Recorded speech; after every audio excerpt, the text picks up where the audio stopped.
So, hello, welcome back to another episode of the Self-Development Tactics podcast. Today, we're once again going to go through certain Reddit questions, and there's actually one that I am really looking forward to going through because I would rather say that it is first of all pretty interesting and second of all relatively useful, compared to other things you might be able to find on Reddit. Anyway, never let the future disturb you. You will meet it, if you have to, with the same weapons of reason which today arm you against the present. Which apparently is a quote by Marcus Aurelius.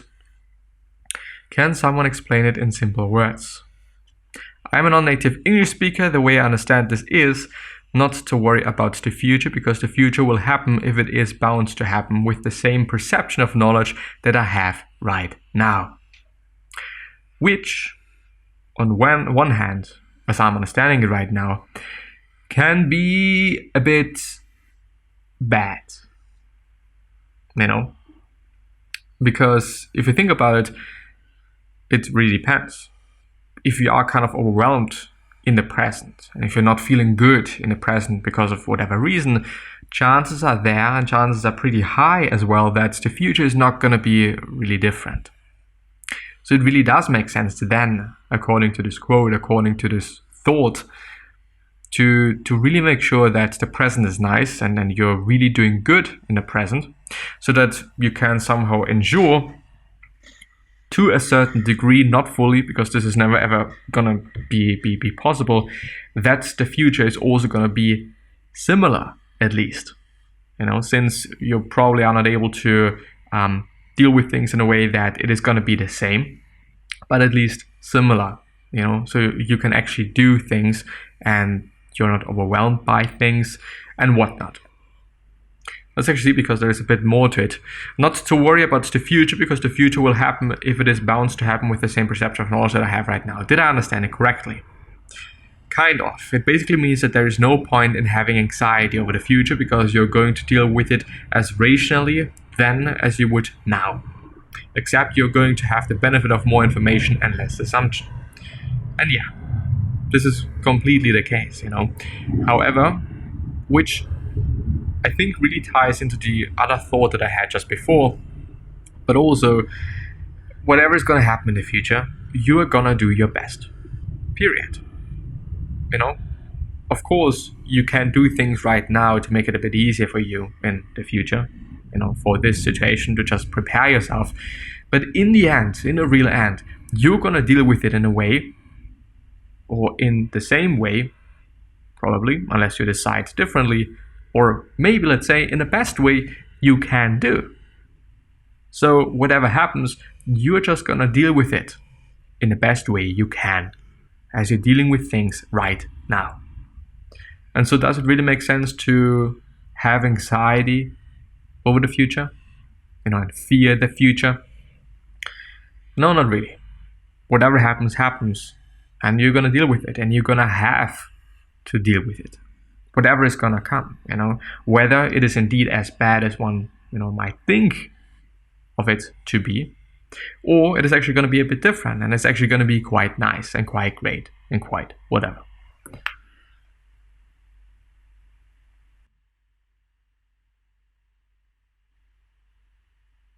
Hello. I don't know why this changes. Should be fine like this. So it might have been the case that what I've said before was a bit silent. I'm gonna try to deal with it, but yeah, let's see. Best take: you should not plan for the future, but plans should be about reducing risk. I.e., we will set a reasonable amount of money aside just in case, or we'll purchase insurance just in case. I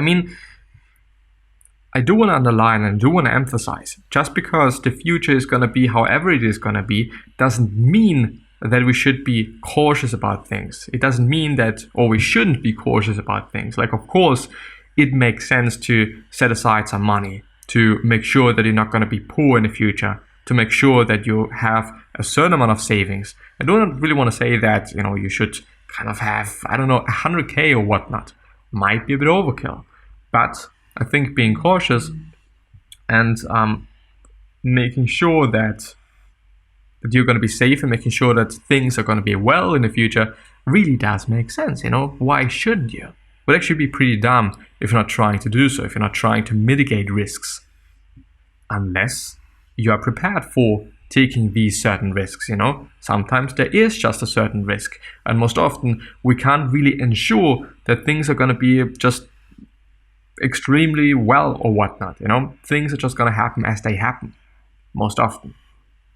When I'm, for example, deciding to invest into stocks to save my money from inflation or to make sure that I'm going to have some money in the future, then of course there is also the possibility of me losing all my money, or maybe just a really big portion of it. Like, one can really be pretty cautious, but it is never going to be 100% safe, because nobody knows what is going to happen in the future, because things happen as they happen, and period. But yeah, let's see if we can find something else. I think a pretty great thought, and a pretty important thought as well. Writing product ideas. Ebook $22. Thanks, but no. Suggest me any book where the atmosphere is optimistic. I have no ideas of my own. I've been a fraud. I'm applying to PhD programs in English, but I realize I'm a complete fraud. It goes beyond imposter syndrome.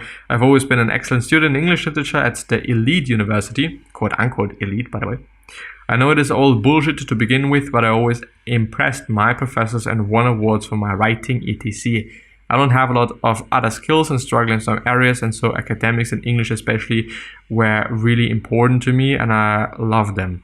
And I worked really, quote unquote, really hard. I researched for hours and hours even when it wasn't required. But I realized today that I have no ideas of my own.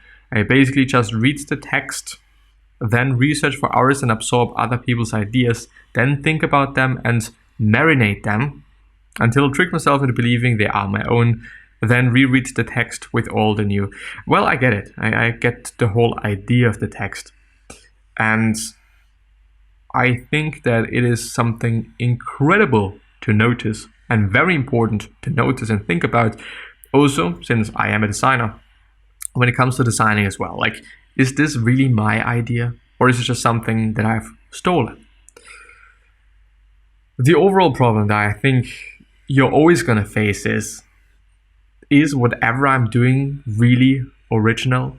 Is whatever I'm writing about really original? Is it ever going to be original? How big is the chance that it is, or the possibility that it is indeed original? That it is something that I made up, something that I just, thought about. This is my idea. The possibility is actually pretty low, since there are so many people on this planet that, no matter whatever you think and whatever you want to write about, maybe somebody already did that. Maybe this person published it or not. Maybe it is already somewhere, but you just are not able to find it because it is just an ebook. Somebody wrote an ebook that is very just in the dark of the web, not the illegal thing, but just you just can't find it because it is so small and so insignificant that it is just there, but nobody's ever gonna see it. It's just lost in the depths of the web. This is one idea and one thought. On the other hand, of course, like, I do often work pretty hard to make, or at least think to make ideas on my own. But of course, inspiration is a pretty big thing. On the other hand, when I'm working on a design project, also try at first to just go through the ideas that I'm having. And when I'm stuck, I like to just go through some references and inspiration, see what other people did before me and how they have been doing things, and what was important for them and why I like their work. And when I see, okay, maybe this is an aspect of this person's work that I really like and really makes the whole thing pop, quote unquote, or just makes the whole thing good, well, I think that I'm gonna, quote unquote, steal this idea. And in the end, I'm probably gonna find myself taking this idea and that idea and the other one, and I'm combining them. And now it is an original thing. Because it probably hasn't been done before, but I have done it. And this is super duper fine. Like, why not? You know? Why does always everything have to be original when in the end it's never going to be original, since the possibility is so low that nobody thought about that already? You know, what is original even? What's the definition of that? You know, it probably is, once again, a construct, a system that we ourselves developed, and basically the variables are up to you. What is original and what isn't? Like in the very macro sense. Quite, you know. Of course, when you just steal something, then it is not going to be original, period. You know, it is what it is. But let's see what people are saying about the whole thing. All art is stolen. You're just combining different ideas and interpretations into one and elaborating on those ideas in your own way. You think your sources were unique ideas? ? We stand on the shoulders of the giants before us. It just sounds like you're in academia. So much of academia is taking theory and applying it to literature. If you want your PhD in English literature, you're going to be taking someone else's ideas and applying it to literature. That is it. And well, in general, we learn theory. You know, you're not going to come up with your own fucking theory unless you already know the other theory and you can build on that. You know, build another theory on the other theory. Because you probably can't do something new if you don't know the old and what is already there. Because probably you're going to come up with something that somebody else already came up with. So in the end, I think one could also be talking about just being a bit gentler to oneself. And as I often talk about it, being one's own best friend. On one hand, being gentle and understanding. You know, and sometimes just not pushing yourself as hard as you could or as you're doing, because you're not getting anywhere with doing so. But on the same hand, or on the other hand, pushing yourself really, really hard when you notice that you're just a lazy piece of shit. I think it both is very, very, very important. Today I learned 2 high school students found that despite advertising claims that the black currants in Ribena have 4 times the vitamin C of oranges. The drink contained almost no trace of vitamin C, and one orange juice brand had over 3 times more. The company were taken to court and fined, is this New Zealand dollar? I don't know, 217,000. No, why would you actually be doing that? Well, I understand the whole thing. Like if I claim, okay, it's having 4 times the vitamin C of an orange. And an orange depends on the size, of course, really does. Well, you know, if you claim something like that, I think the wording is very important there. Because as I said, what size is the orange? You know, when the orange is a really small one, the smallest orange in the fucking world might actually be the case. A normal orange around, well, I would say 120 to 180 grams or something, is gonna have, at least as far as I know, almost 100% of the daily intake of vitamin C that you need. Somehow around. It's actually a very, very, very good source, especially also because oranges are not that expensive. Compared to apples, they're doing pretty well. Really, really well. Overcoming depression, we are who we choose to be. Yes. And apparently it is a story, so I assume that it is rather lengthy. I'm not 100% okay with myself or ready to settle though. I want to achieve bigger goals and to continue bettering myself. I have to act like the best version of yourself. What habits do they have? How do they treat themselves? And how do they feel about themselves? In the end, action is always going to be the thing to do. Thinking and being motivated or whatnot is never going to do the trick. It's never going to help anybody. But actually, actual action is going to do the good thing. Actual action is going to help you. It is going to this is going to make results. Doing something makes results. Motivation, inspiration, the willingness to do something might lead to do something, you know? but it is not going to result in results. It's not going to lead to results because there's a step in between, which is actually doing something, unless you decide that, okay, the motivation that leads to the task is already a result. Okay, the result of being motivated is doing something, but really change, and being able to have change and being able to do change, this is gonna evolve to actually doing something and having an action.